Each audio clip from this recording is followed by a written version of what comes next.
Welcome back to my channel, everyone. So in this video I'm going to be painting these ghastly gold forks on my Honda Grom MSX 125. Now it always baffles me as to why Honda seem to think people are going to want gold forks on their bikes. If you do like the gold, please leave a comment below and let me know why. I personally don't like them. There's nothing on the bike that actually matches them. You know, I could understand if there was a few other colour coded bits on the bike. However, there's not. So Honda, if you are watching this, please can you give me the actual reason why you're doing this to your bikes? Even the latest 2022 Grom has gold forks as well. It must just be an iconic thing. But anyway, what I'm going to do is paint these in a nice matte black spray paint.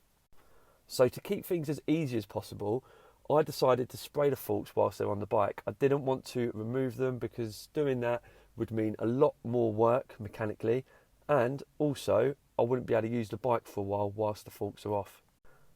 Now the process that I'm going to take in spraying these is pretty much the same as what I did to the rear sets that I've shown you in my last video. If you haven't watched that already, you can click back. I'll leave a link in the description. So a few things that you're going to need to make this task as easy as possible is firstly some antiseptic cream. If you've got neighbours like mine that like to chew your ears off when you're busy doing something, the antiseptic cream will help deal with those bite marks. You're also going to want some SPF 50 if you're bald like me, or if you've got a 12-inch forehead. You're going to want some sunglasses because the gold forks do seem to brighten up the whole area so much that you think you're sat in Dubai. Also a sports jacket to help warm you up whilst you start the job, and then make sure you've got a t-shirt underneath when it gets too hot. Oh yeah, and another thing you're going to need to tackle this job is more patience than an A&E department. So you can see I've removed the headlight and I've also removed the front mudguard. This is just to make the job as easy as possible. You don't want to have to work around them, because if you do, it's just going to make your life difficult. I then gave the forks a good clean with some soapy water, just to remove any sort of debris from the road or dust and dirt. You know what motorbikes are like, they like to pick stuff up as you're riding them. Once I've done that, I've then grabbed a drop cloth. This is, if you don't know what a drop cloth is, again, I'm going to tell you, it's basically plastic sheeting that painters and decorators should or would use in your home to cover up like your sofa or windows, etc. I find this perfect for covering the whole bike up because it's just really easy to work with, as you can see, providing it's not windy. So what you want to do is really wrap the bike as much as you can with this. Also, you want masking tape. You want a good quality masking tape to cover all of the little areas that the drop cloth will not. You can see here, like I've been wrapping the cables at the front, making sure they're all covered. You literally want to cover everything on the bike as much as possible, if not 100%, minus the gold part of the forks. The only part of the forks which I didn't paint, which I've left gold, was the very, very top circle parts, which you'll probably see at some point. I kind of like that. That was the only bit of gold I liked on the bike. But yeah, you might think I'm weird for saying that after saying how I hate the gold forks, but the little gold ring at the top, that's fine, I can deal with that.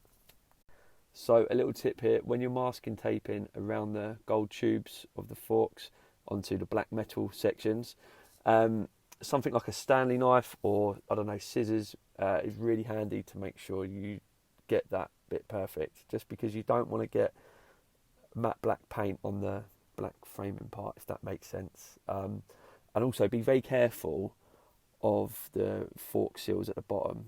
Just use masking tape. I wouldn't use anything sharp on them. Just make sure they're masking taped up nice and neatly. So once I made sure the bike was fully prepped and ready, I got some etch primer. Just one can of this is enough for priming the forks. You are only really meant to give it 1 or 2 coats, but I just went overboard. Now here's some tips here. When spraying the forks, it's good to do one side, let it dry for a little bit, then turn the bike, then do it again, if that makes sense.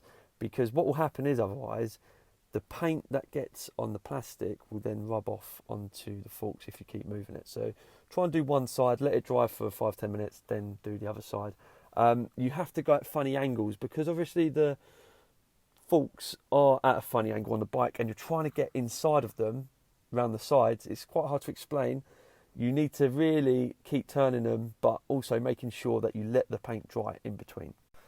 So after doing the primer and letting it dry for an hour, I then started spraying the forks with the matte black spray paint. This again is pretty much the same process as priming. So you just want to make sure you get the paint at every angle of the forks as possible, because otherwise you're going to see the gold still. Another thing here, I gave this more coats than a group of students on a snowboarding lesson in the French Alps, because forks do take a battering, I noticed. Like even the gold had chipped away in certain places from stone chips and that. So that's why I've just gone overboard with it. Another thing here, which is where I got caught out, is I didn't buy enough matte black spray paint. I thought 1 can would be enough, however I actually needed 2, so make sure you get enough paint before you start this process. Right, little tip here, don't start painting late afternoon when the sun's going to set, and also make sure you buy enough spray cans, because I only bought 1 matte black. Turns out I need 2. I didn't realise how much paint the forks would use, but there we go. Sometimes I do question myself. It's Friday night and it's nearly 8 o'clock in the evening, not morning of course. I think the paint's got to my head and I wonder, why am I doing this on a Friday night? I bet I've got an illness. Doing bikes and things, absolutely crazy. Most people are sat outside a pub right now drinking cold pints in the cold. I, however, in fact it's actually been pretty hot today, it's been quite warm. I, however, I'm leaving my camera on the dashboard to move about. Right, let's get this job done. See you in a bit. So after trekking down to Halfords to get more paint, this has given the forks enough time to dry between the first few coats, which as you can see has actually come out really well. After making sure I covered literally all the imperfections on the bike, it was then time to let it dry, giving it like another, I don't know, hour or so before removing all of the plastic sheeting. One thing a lot of you are probably wondering is, why didn't you just wrap the forks with, 3M wrap or something? Well, I'll be honest, I was meant to get it booked in because I did go to a place local to me. However, they were shut on the Saturday and I thought, you know what, I'm going to attempt this myself. I actually spent one Friday evening trying to wrap the forks. I did the top halves really well, but I couldn't do the bottom parts where the seals are. It just would not come out to how I liked it. No matter how much I used a hairdryer on it to warm it up and stretch it, it just went wrong. I can do a full restoration on a retro motorcycle or scooter. However, when it comes to wrapping, I cannot do it. I'll leave that to professionals like Yanamice. So one thing you want to make sure of again is that all the paint is completely dry on the plastic sheeting before removing it from the bike or when turning the forks. The reason for this is if you get paint on the forks, wet paint, like I did after doing my nice coats, I had to get some 600 grit sandpaper and sand it down and respray them again. Only a little section, but it was just an inconvenience which probably took me another 20 minutes in total. So just make sure everything's nice and dry before removing the plastic sheeting. Like I said at the beginning of this video, you do need a lot of patience to do this. However, in my opinion, it's a lot easier than wrapping the forks. And before it got to 11 PM, I decided to start putting the bike back together because I didn't want to leave it outside. And yeah, it all went well.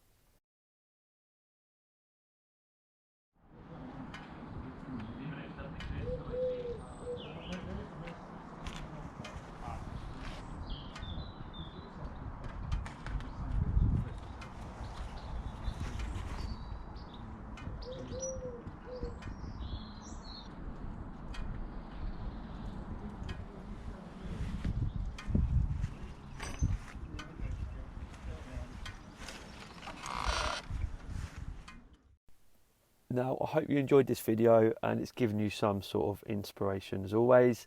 If you're new here, please don't forget to subscribe, give this video a thumbs up and let me know whether or not you like the matte black finish on the forks or if you preferred the gold that was originally on them from Honda.